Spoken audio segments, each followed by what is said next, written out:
This is Democracy Now!, democracynow.org. I'm Amy Goodman. As we turn to a growing chorus of women declaring time's up for many different reasons. Yes, that's the rallying cry bringing together women from Hollywood actresses to housekeepers to demand gender and racial justice in a world free of sexual harassment and assault. The movement launched Sunday night at the Golden Globe Awards, where the red carpet went dark, many dressed in black to show their solidarity with the movement. It wasn't just actors and actresses. A number of Hollywood stars brought social justice activists with them to the Golden Globes this year. Meryl Streep attended with Ai-jen Poo, director of the National Domestic Workers Alliance. Shailene Woodley was accompanied by Suquamish Tribe member Calina Lawrence. Emma Stone brought tennis champ LGBT advocate Billie Jean King. Susan Sarandon brought media justice activist Rosa Clemente, and Amy Poehler's guest was Saru Jayaraman, president of Restaurant Opportunity Center. Emma Watson brought Marai Larasi, executive director of the British anti-violence group IMCON. Laura Dern attended with Mónica Ramírez, president of National Farmworkers Women's Alliance, and Michelle Williams walked the red carpet with Me Too founder Tarana Burke. This is Michelle Williams, who was nominated for Best Actress in a Motion Picture Drama, speaking with Ryan Seacrest on the red carpet before the ceremony. We're here because of Tarana. You might think that we're here because I was nominated for something, but that's really not the case. We're here because Tarana started a movement, and she planted a seed years ago, and it's grown on and caught fire. She started the Me Too movement. But really, the most exciting thing is I thought that I would have to raise my daughter to learn how to protect herself in a dangerous world, and I think because of the work that Tarana has done and the work that I'm learning how to do, we actually have the opportunity to hand our children a different world. So I am moved beyond measure to be standing next to this woman. I have tears in my eyes and a smile on my face. That's Michelle Williams speaking on the red carpet Sunday night at the Golden Globes. It has since come out that, she is the star of All the Money in the World with Mark Wahlberg. And it came out that when they had to reshoot the movie because it was decided Kevin Spacey would be taken out since he has been accused of sexual assaulting boys and young men for decades, that the reshoot, for the reshoot, Michelle Williams got $1,000 and Mark Wahlberg got $1.5 million for that same reshoot. The activists who attended the Golden Globes wrote in a collective statement, "Many of us identify as survivors of sexual harassment, assault, and violence ourselves, and we believe we're nearing a tipping point in transforming the culture of violence in the countries where we live and work.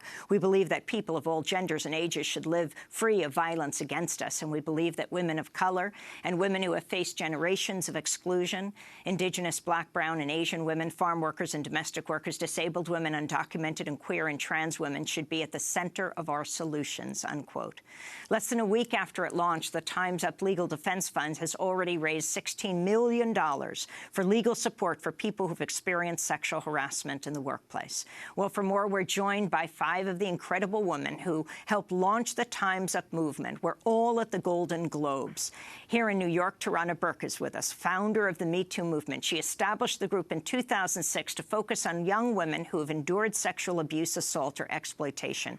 She herself a sexual assault survivor, now a senior director at Girls for Gender Equity. She walked the red carpet on Sunday night's Golden Globe Awards with actress Michelle Williams. She also, Tarana Burke, dropped the ball on New Year's Eve, but actually quite literally. She was the one who dropped that ball on New Year's Eve because of her prominence in this movement today. In Chicago, Ai-jen Poo, executive director of National Domestic Workers Alliance, is with us, co-director of Caring Across Generations. Her recent piece for Cosmopolitan headlined, "I was Meryl Streep's +1 at the Golden Globes." In Washington, D.C., Mónica Ramírez, co-founder and president of National Farmworker Women's Alliance. In Seattle, Washington, Calina Lawrence, artist, activist, enrolled member of the Suquamish Tribe. She attended Sunday's Golden Globes with actress Shailene Woodley, who is joining us now by Democracy Now! Video stream, the award-winning actress who starred in films including the Divergent series Fault in Our Stars and has appeared in the TV series Secret Life of the American Teenager. She was nominated for a Golden Globe for Big Little Lies, and we will talk about that as well. We want to welcome you all to Democracy Now! And as we have you all here to talk about Time's Up, Tarana, I want to begin with you. as you listen to the words that Donald Trump was reportedly used yesterday to describe people from Haiti, Africa, El Salvador, though he seems to be trying to take it back today, talking about people from, I won't say the actual word he used, it was S-hole, and that's the four-letter word, hole. Your thoughts?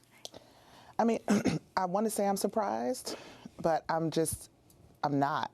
You know, I think this is consistent with who we've seen as Donald Trump as a president, Donald Trump as an entrepreneur in New York. I think that his use of vile language in front of so many people might be surprising, but I'm not surprised. And really, you know, he named these 3 places, but it's clear to me that he means people of color in general, particularly contrasting it with having more immigrants from Norway. You know, I'm thinking about Ravi, who we talked about earlier on the show. Ravi Ragbir, who is the Trinidadian and Tobago immigrants' rights activist in the United States, has lived here for decades. That's right. They arrested yesterday. Yes. 2 city council members arrested, 18 people altogether arrested, hundreds of people here in New York trying to stop that arrest and deportation. Those 2 things happening on the same day just are not, that's not lost on me. Like, this is somebody like Ravi being arrested who has worked tirelessly for immigration rights and on behalf of immigrants in New York and the United States, being arrested on a day, because it's indicative of what we are facing with this president. Ai-jen Poo, you represent so many women in the United States as executive director of the National Domestic Workers Alliance. When you heard the comments of President Trump yesterday, calling people from countries outside Norway, like African countries, Haiti, El Salvador, and others, S-hole countries? I mean, this is, I was not surprised, but I also want to say that this is not normal, and we cannot normalize this. This level of racism that is emboldening white supremacists all over the country to target people in our communities, people who work in our homes, caring for some of the most precious elements of our lives, our children, our aging parents. I mean, undocumented immigrants, the people that he is targeting are people who are so deeply embedded in the fabric of this country, people who are leaders in the community like Ravi, and they're being targeted, and people who are targeting them in an inhumane way are being emboldened in this moment, and we cannot normalize it. Mónica Ramírez, you walked the red carpet last Sunday. You are part of the Time's Up movement. You are co-founder and president of the National Farmworkers Alliance, representing so many Latinas and Latinos in the United States. Your response? I agree. I mean, it's completely outrageous, and I think that it's more important than ever before that individuals like us who stand with immigrants, who stand against racism and hate, that we continue to use our voices to ensure that people who are being targeted know that we have their backs and that what is being said about them is wrong, that we don't agree with it. As Ai-jen said, it's not normal, and we're not going to accept it, because I think that unless we use our voices to speak out about this being hugely problematic and wrong, individuals are going to go farther into the shadows, and we have to do everything that we can to be supportive of those individuals who are feeling both othered and pressured and hated upon right now because of these kinds of remarks that are emboldening people who do seek to harm them. I wanted to bring Calina Lawrence into this conversation, the original people of this country, Native American of the Suquamish Tribe. Yes, you were at the Golden Globes on Sunday. You representing Native American women in this country so often, and the victims of sexual assault when we talk about those issues. But as you listen to the president talking about immigrants from other countries, your thoughts? Well, first of all, hi, Amy. It's so good to speak with you today. And one of the first things that comes to my mind is a lot of Native people in our country have engaged in what's called no bans on stolen land. It's just completely ironic that there's so much rhetoric around. I mean, it really doesn't make any sense to me, and I want to go back to what you were saying earlier, how there's no mental health section of his physical coming up, and I think that we should really find a way to make that a requirement. That's very interesting, Calina, what you're raising. President Trump, for the first time, going to Walter Reed for a medical exam, which is supposedly going to be made public. It is not clear if he'll have a mental exam, which many have been calling for, an extensive one. Yeah. The White House has suggested he won't, but even if he does, not clear it would be made public to people here. Absolutely. And a lot of Native people have been standing in solidarity with all of those that he has directly targeted, and we recognize that, as many of these amazing women have said, we have not normalized this, we will not accept this, and we will do what we can to advocate across communities and use it as an opportunity to continue uniting. And Shailene Woodley, before we go to a break and then talk about the whole Time's Up initiative, which includes racial and sexual harassment, your thoughts now outside of the United States as you continue to do your work. Today we're speaking to you in France. Can you talk about what you heard yesterday? Maybe you heard it when you woke up this morning. President Trump's term for people in Africa, in Haiti, in Salvador, and other places. I did hear it when I woke up this morning, and I have to just echo what everyone else has said. It's completely unacceptable.